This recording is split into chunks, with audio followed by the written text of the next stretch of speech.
Good morning, good afternoon, and good evening, depending on where you are watching me from. Today, we are going to continue with the topic that was started yesterday, which says rising from poverty to riches, or how to rise from poverty to riches. And the first question is it possible? Like I said yesterday, yes, it is 100% possible.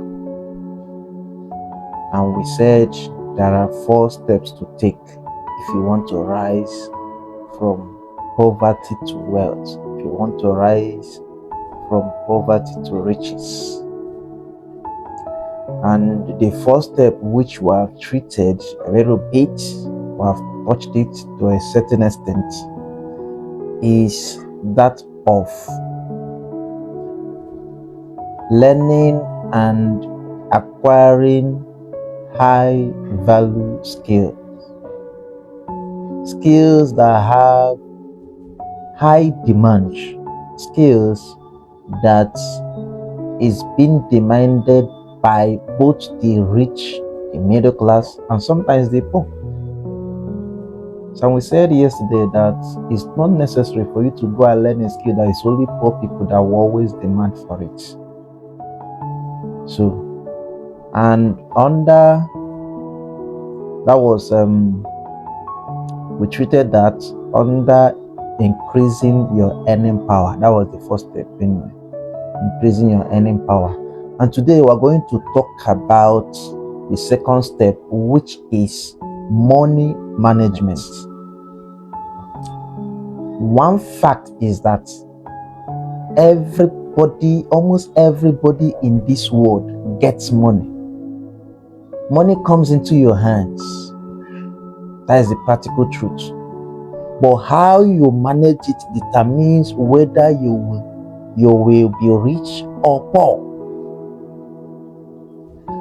How you are able to manage every money that comes into your hands will determine whether you will be rich or you will remain poor. Or if you were rich before, but you are going to move downwards to poverty because of the way you manage the finances that comes into your hands. And I'm going to explain. Under the second step, which is money management, the first thing we're going to treat there is saving ability. As a young person that wants to rise from poverty to wealth, from poverty to riches, one of the ability you must develop, one of the capacity, one of the strength you must try to renew in your life is saving strength, saving ability. As much as you can, even though there are a lot of expenses that may surround you, save no matter how little. Like they used to say that your savings today will save you tomorrow. And that is practical truth. Your savings today as a young man, your savings today as a young person will save you tomorrow when you will no longer have strength to do that work. Time and days are coming when you will not have the strength and the ability to do the work that you used to do when you were young. And so if you don't save now that you are still young, your old age, you will live in tragedy. You will live in regrets if care is not taken. You will live in regret. So one of the ability you must develop, one of the strength you must develop is the strength to save every finance. You may not save all, but no matter how little, save it.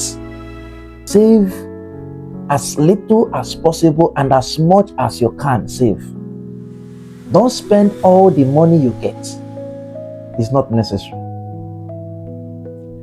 And Like I always say, try to live below your means. That is second one, under money management. Try to live below your means. What do I mean by that? If you are earning 200,000, for instance, in a month, don't live at the rate of let me say 150,000 or 180,000. Try to cut down your expenses every month, if possible, below 100,000 or 100. The remaining 100, if possible, save it as a young person, because days are coming when your expenditure will begin to rise and increase, that the ones you save now that you are still young will help you to take care of some of those things. So live below your means, live below your earnings. That's what I mean. Live below your earning. If you are earning 50,000, if possible, you are earning 50,000 per month, live within the range of 20 to 30,000 or 40 maximum, and try to save them. It's possible now that you are still young, before you go into family and other things, because when you do that, your expenses or your expenditure every month will no longer be the same. It will be twice or 3 times before what you used to spend. If you used to spend 100 when you were young, or when you are still single, when you get married, get ready to spend 300 monthly. I'm telling you the truth. So now that you are still young, live below your earnings so that you can save.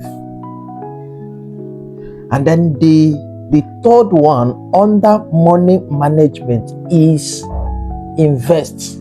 Very, very important. Cash can be liquidated. That money in the bank can be liquidated. So try to invest. When you save and then it gets to a certain level of amount or a reasonable amount, try to invest it. You can go into business. It can be a side hustle. You can buy stocks. Think of stocks that you buy. Let me take, for instance, 5 naira now. Think of the value in next 10 to 20 years, what it will look like. So buy stocks, no matter how little. And then another investment you can also do, which almost every rich person you see on earth is into it, is real estate. Invest into real estate. Buy genuine properties. If you're able to do this now that you are still young, now that you are still single, it will save you a lot of stress tomorrow. Like I said, invest either in business of that your skill or side hustle. The second one, buy stocks if you can. If you can't buy stocks, go into real estate. Buy landed properties. It will help you. It will save you a lot tomorrow. In fact, the land that you buy this year, in next 10 years, in next 5 years, in next 20 years, now that you are still 20s or below 30, don't be surprised the kind of, how it will skyrocket in next 10 years. That place that you are seeing as bush today may likely turn to be a wonderful layout tomorrow. So that amount in your hands can buy property somewhere. Just make sure that it is genuine. That amount in your hand can buy a property somewhere. And there are some real estate companies that can allow you to pay instrumental. So they give you the privilege to pay maybe within 1 year, within 6 months, or thereabouts.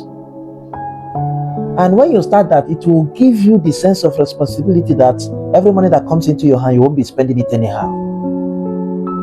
So go into real estate, like I said, so that you will not suffer in your old age. So we have touched about 2 steps.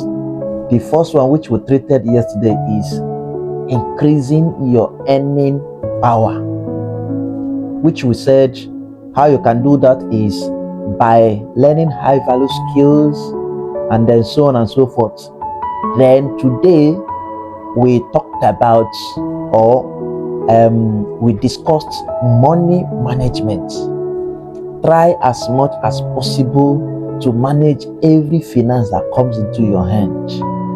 And then things to avoid as a young person, even though it's in the last step that we're going to treat, but let me even touch it a little bit now, is things to avoid.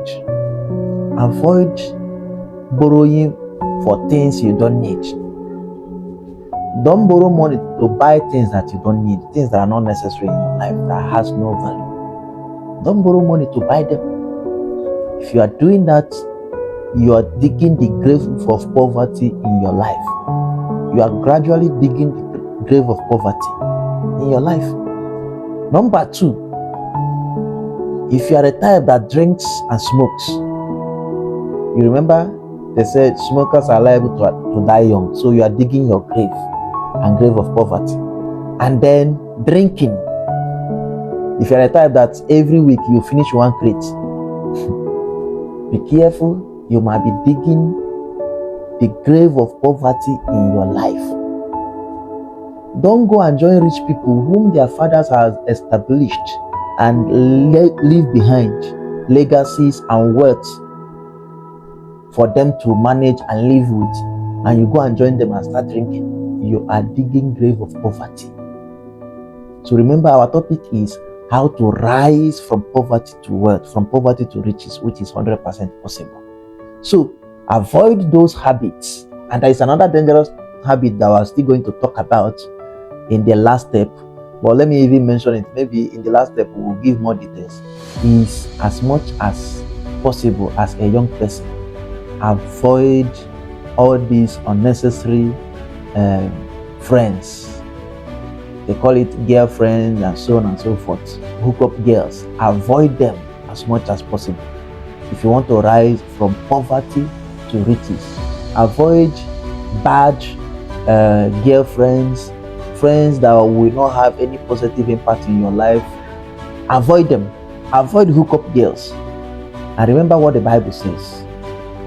As a young person, the fear of God is the beginning of wisdom. We're still going to talk about it as we continue.